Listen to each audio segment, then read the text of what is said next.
Hello, I'm in a 2018 Nissan Rogue, and today I'm going to show you how you would use your aux port, USB ports, and charger ports.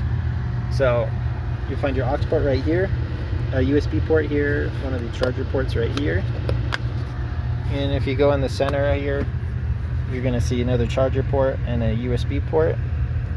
And if you've got an aftermarket display installed, sometimes they'll run extra cords off to the side here or into the glove box that you could plug into as well. And if for some reason these aren't working as you plug into them, the first thing I would check are your fuses. Sometimes a burnt fuse could cause these systems to be inoperable. Next thing you could check, if say like, especially if just a certain one of them is not working, and like here or the middle, is you might need to get behind the plastic and fish around to see if something's like loose or needs reconnected or repaired.